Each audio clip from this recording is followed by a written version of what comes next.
Assalamualaikum warahmatullahi wabarakatuh. Perkenalkan, nama saya Sukma dari kelas di Akuntansi Universitas Negeri Gorontalo.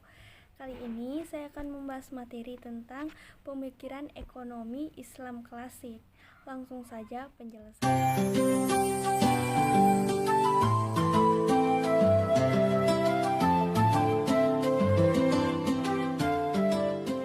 Konteks pemikiran ekonomi Islam yang dimaksud dalam bab ini adalah pemikiran ulama Muslim berkaitan dengan pemikiran ekonomi Islam setelah era Rasulullah SAW dan Khulafaur Rasyidin. Dalam bab ini akan disajikan beberapa pemikiran ulama Muslim terdahulu berkaitan dengan pandangannya terhadap ekonomi Islam.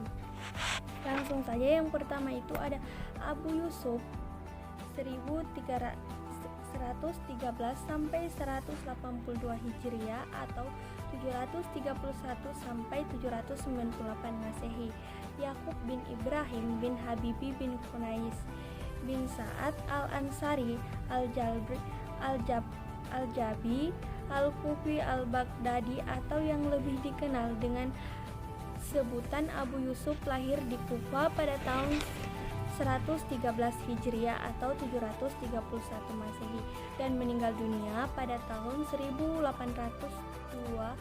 Hijriah atau 798 Masehi di Baghdad. Sejak kecil ia mempunyai minat yang sangat kuat terhadap ilmu pengetahuan.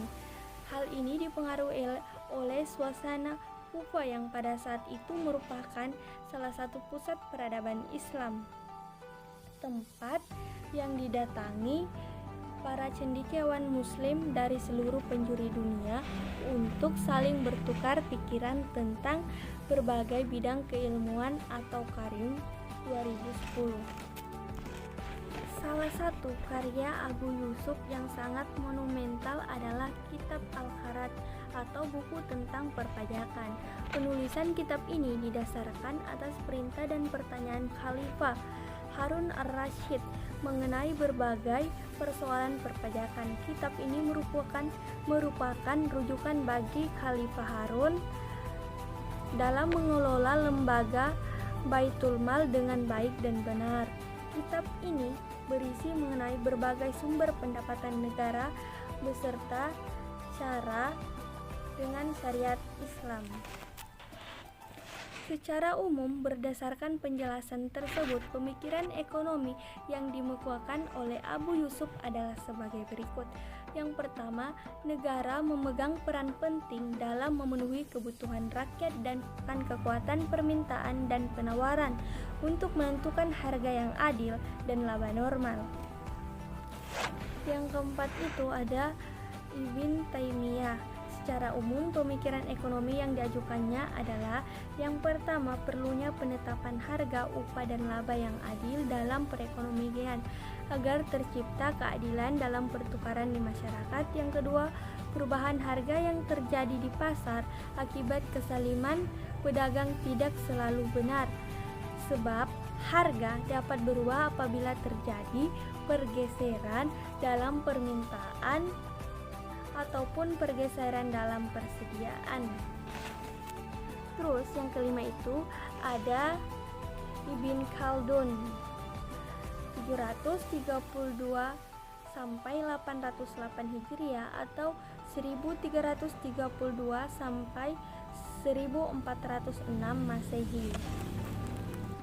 Secara umum, pemikirannya adalah yang pertama, produktivitas adalah aktivitas manusia yang diorganisasikan secara sosial dan internasional.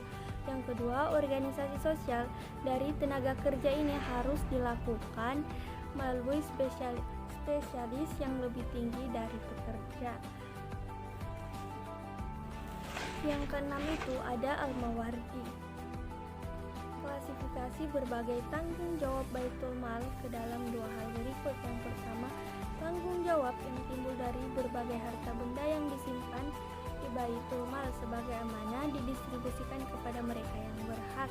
Yang kedua, tanggung jawab yang timbul sering dengan adanya pendapatan yang menjadi aset kekayaan Baitul Mal itu sendiri. Terus yang terakhir itu ada Asy Syaitibi 790 Hijriah sampai 1300 Masehi. Aziz Syatibi memiliki beberapa pemikiran di bidang ekonomi, antara lain berkaitan dengan objek kepemilikan, pajak, dan lain-lain. Pada dasarnya, Aziz Syatibi mengakui hak milik individu, akan tetapi ia menolak kepemilikan individu terhadap setiap sumber daya yang dapat menguasai hajat hidup orang banyak. Lebih jauh, ia menyatakan bahwa tidak ada hak kepemilikan yang dapat diklaim terhadap adanya pembangunan. Demikian yang dapat saya sampaikan mengenai materi ini. Lebih dan kurangnya saya mohon maaf. Wassalamualaikum warahmatullahi wabarakatuh.